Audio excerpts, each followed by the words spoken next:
Hello and welcome to the latest edition of the Full On Football podcast. As always, I'm joined by Ben to look at the breaking news in the world of football over the weekend. Sunday morning, Ole Gunnar Solskjaer was relieved of his duties at Manchester United. Ben, it was always going to happen, wasn't it? Inevitable. Surprised it took as long as it did. What did you think when you seen it? What did I think? Well, I thought you'd be upset. You look quite happy. So tell me about that.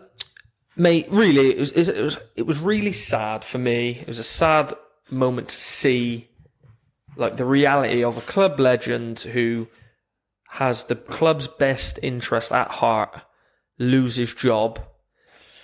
The realization that he could take it, like the realization in himself that he couldn't take it any further, and probably as much as I've maintained for a long time that he was never the man. He did well, but he was never the man. I think I maintained that pretty well on the show. He can't legislate for Harry Maguire stinking the place out week in, week out. No, he can't legislate for Bruno Fernandes being appalling. He can't legislate for Wan-Bissaka being 20 yards out of position week after week. And I know that's symptomatic of a lack of direction, under coaching, lack of a plan. I get that.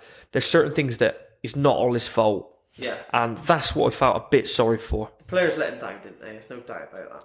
They did. I don't care how bad the instructions were. And I'm sure you can tell what you've seen in front of you was a team that lacked ideas, lacked direction, lacked coaching. We can see that. Yeah. But there's still an element of people go on about pride and bits and pieces like that. Surely that has to come to fruition, as bad as anything may be. What I would say, obviously, it's all doom and gloom, and he left on a great note in terms of he left with a lot of class and integrity, and I've got a lot of time for that. He loves the club, even hugging fans as he left Carrington. I've got a lot of time for that. Yeah, really good. Top bloke, club legend, and always will be. He's left the club in a better place from when he came in. Absolutely. You have to thank him for that. Yeah, no, that's it, and I guess. My biggest problem was that you had a situation about a month ago that the season was on a knife edge. Yeah. And if they made the decision, which was staring everyone in the face, like nothing was going to change, Ollie wasn't going to turn it around, it's not necessarily his fault, it's not personal, it just wasn't going to get turned around, so why delay the inevitable? It's reached a point now where the season, in terms of a title race, is over. Oh, yeah, it was over before it started. Didn't happen, did it? Yes, no, absolutely, but what I mean is, if you're 8 points off the top with a new manager, mathematically you're still in with a hunt. Yeah. When it gets to 12, 13 points, it's done. Yeah, especially with the way the top three sides are performing.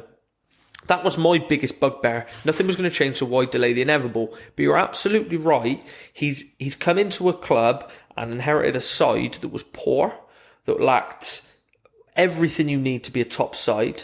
He's improved, the players, the signings he's made, I think have actually been really good. I don't think he's really got any wrong signings since he's come in. So we started with the likes of Wan-Bissaka and Maguire. I thought were both good signings. I know Maguire's been appalling, I maintain that, but I think they are good players. Bruno Fernandes, Jadon Sancho, Rafael Varane, Cristiano Ronaldo. It's not bad. It's not a bad little Van de Beek. I think it's a good player. That's the one. That's the one that hasn't quite worked out. Edison Cavani. Great business. So he's transformed the playing squad. He's transformed the atmosphere to some extent around the club, and has been a shield for the Glazers. I think the fact that Ollie's been at the wheel, if you like, pardon the pun, is actually helped the club be sort of like a battering ram to keep sort of keep the vibes, keep the feelings good.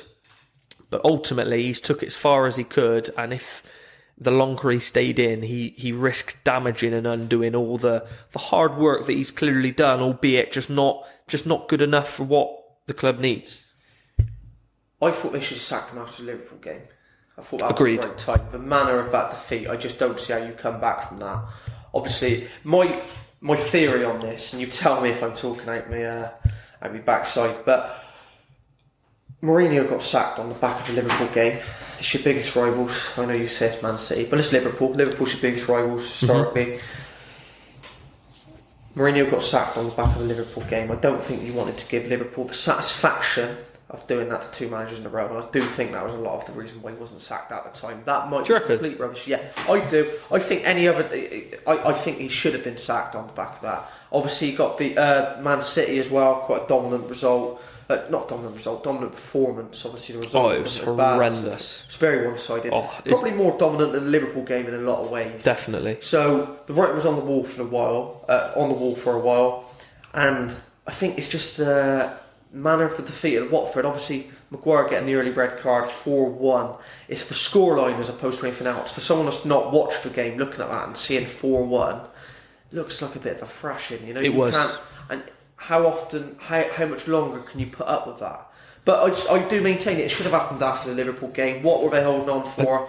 What can you achieve for this season now, other than you're in cup competitions, but that's all you're relying on now, really. Getting in the top 4 and winning the cup. You can't win the league. No, absolutely. I think, mate, the thing is, the Liverpool game, yeah, that's one thing. The week before against Leicester was equally as bad. Midweek against Villarreal, I think in between that was appalling as well. No, Atalanta should have lost that game. Obviously then got battered by Liverpool. The performances have been pretty horrific across the board. The only difference being was the results. The results were saved by Cristiano Ronaldo more often than not, and it reached a point where you played a level of opposition that were far too good that Ronaldo could pull you out of the mire, and that was the difference. Looking back since really Aston Villa, Wolves, the second game of the season, we were appalling. Aston Villa, Everton, Southampton, Leicester, Liverpool, Man City, now Watford, all in the league, all been second best massively. Watford could have been 5-0 up at half time. It really was that bad. Obviously, De Gea with the penalty save. But I don't buy into this notion, albeit the performances have been as bad as anything I've seen. I think pound for pound over the last 2 months, Manchester United have been the worst team in the league. The reason I say that, Newcastle, Norwich and Brentford, you don't expect more than what you're getting. You said pound for pound, so no, that makes sense. And I don't think I'm wrong. No, so you're not saying they're the worst team in the league, you're saying pound for pound, which obviously is a completely different statement. And yeah, I don't think that would be too wrong. Expectations versus reality type thing, 100%. Sammy, what happens next? What happens next? Well, again, it comes back to lack of planning. Why they haven't had anyone lined up is unbelievable. Why, the people at the go, like I say again, it was never going to get turned around. What were they waiting for? I really don't understand. What I hope happens next is they try and get Mauricio Pochettino from PSG. Will he leave PSG? Well, there's a lot of noise today that he will. That he wants to. Why? Why would he leave PSG? The only thing I can think of, mate, is it's a horrendous place. Too many big egos. Too many big egos. Too much dealing with non-football stuff. Too much politics. I don't think he'll be allowed to leave, because you reckon that if he wants to go, he'll just go. I can't see him stopping it, but maybe I'm wrong. Well, I just look at it. The PSG make the rules and play by their own rules. We've seen that. Yeah. They were offered 200 million euros for a player. Yeah. That will leave for free 9 months later, and they just categorically said, no, we're not interested. 200 million off, yeah. Which is, if you were talking to Jeff Bezos, that wouldn't even make sense to him. So why it applies to a football club? And 200 million is not even material to him, is it? Exactly. And not only that, you think that would violate some sort of sanction, some sort of rule that would cap PSG's future spending. Clearly it doesn't. No one else is able to do that. I don't care who you are. You're not able to write off a £200 million asset just like that, just because you decide to. So I do think they hold all the cards. Having said that, an amicable solution, what I keep spotting, is that Zidane wants the PSG job, Pochettino wants the Man United job. Just make it happen. Just make it happen. It's as easy as that. What would Pochettino, if he was to come in, what would he change? What would he do differently? I just see him as a coach. I think he would just improve players. Do you think, because obviously you said you see him as a coach, so he will improve players. Absolutely correct. With the players you've got at your disposal, you have got top players.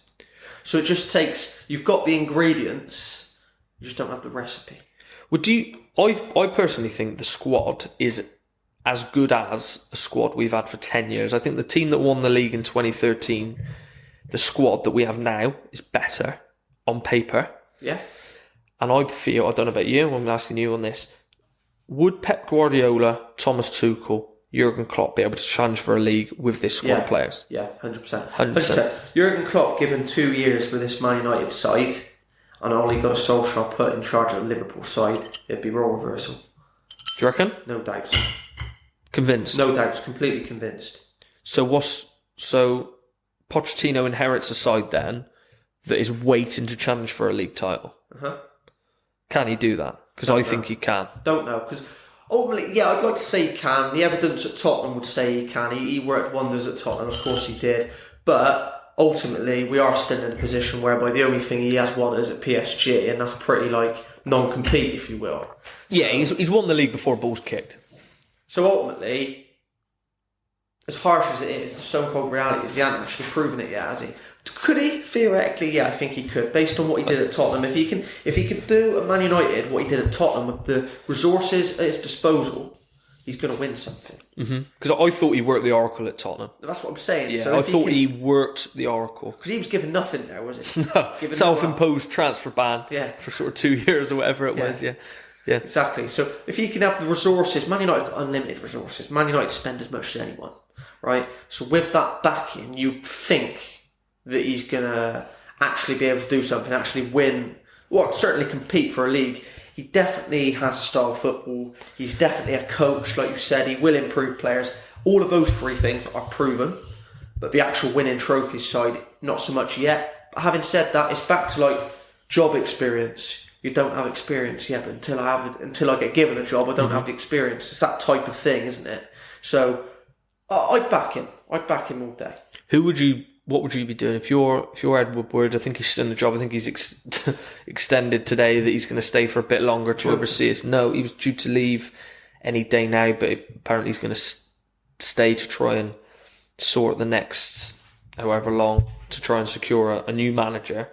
What would you be doing? Who would you be looking at? Pochettino. Would he be your number one target? Yeah. Number two, who would you be? Zidane. Yeah, based on the fact, I don't actually know how good of a coach Zidane is. No, me neither.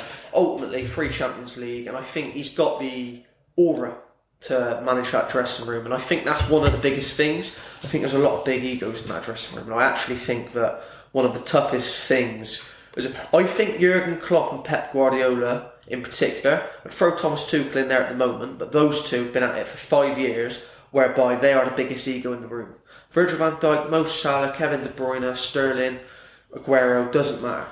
Pep Guardiola is the biggest ego in the room, the biggest asset for the club. Same with Jurgen Klopp at Liverpool. Same with Sir Alex Ferguson when he was at Man United. Ole didn't have that. Brendan Rodgers at Liverpool probably didn't have it to the same degree. Steven Gerrard was bigger than Brendan Rodgers, okay? It's very difficult to manage a club when you are not the number one. Sir Alex Ferguson always had a rule that fascinated me, whereby he was the highest paid for that reason. Player had a pay rise, I'm paid more because I'm top dog. Out of principle, right? What happened if a player under Sir Alex Ferguson was getting too big?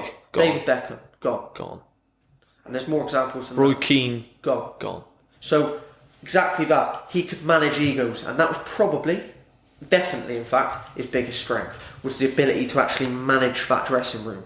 Managing the senior players, and the senior players should look after the rest. You should have a core of 4 or 5 trustees, lieutenants, if you will. Yeah. I know you like that one. Yeah. And they should run the dressing room for you. You should just manage those 4 or 5. Unfortunately for you, your lieutenants, you're like Sir Paul Pogba. You can't rely on them. No, it's the Harry last thing we Maguire, need. not been there and done it. Albeit I think he's a good lad, but not been there and done it.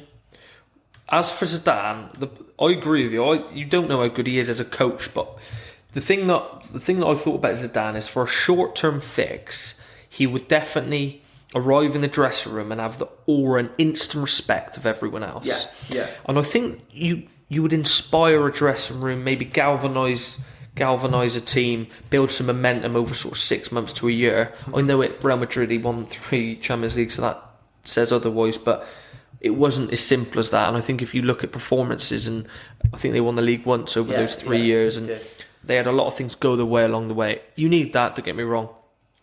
But when you're talking 38 games in a Premier League season, being collectively good for 38 games, I think you need more than that. I feel like you need a coach. I feel like you need someone who's going to, it's no secret. I watch Pep, I watch Tuchel, I watch Klopp. The personnel are great. You take Pep out of that team, instantly they dropped 10%, that Man City side. Same with Klopp at Liverpool. Instantly dropped 10%. So there is so much value added by these people, especially, fine margins, top level football. I don't think Zidane solves the problems. I think he probably improves and he helps and galvanises his team somewhat, but I do think you need proper structured coaching, shape, real technical expertise. And who am I to call out Zinedine Zidane? But he doesn't strike me as that sort of person in the same way that Carlo Ancelotti doesn't strike me as that sort of manager. They're both incredibly successful, but horses for courses, is that what Man United need? I don't think it is. What do they need more? Someone that can manage egos or someone that can imprint a style? Judging by what I've seen, someone who can implement style, but I guess only time will tell. Only time will tell. Steve Bruce apparently is interested in the interim role. Well, Dwight York did say that he should be in for the job. I found it incredible. No managerial experience, not even like a CV. Yeah, but then Dwight York was puzzled that he didn't get the Aston Villa job. So yeah, that's what I mean. Incredible how that crosses some, especially Aston Villa, Premier League side, billionaire owners. We're just going to take a punt on, experienceless Dwight York. It's unbelievable. But has he got a philosophy? I think not. That's one thing that Pochettino does have. Zidane, I don't know. Maybe he does. Maybe he doesn't. Does have the... he can manage egos. Can Pochettino manage egos? Unproven. You tell me. You let me know. And we'll see where Man United go from here.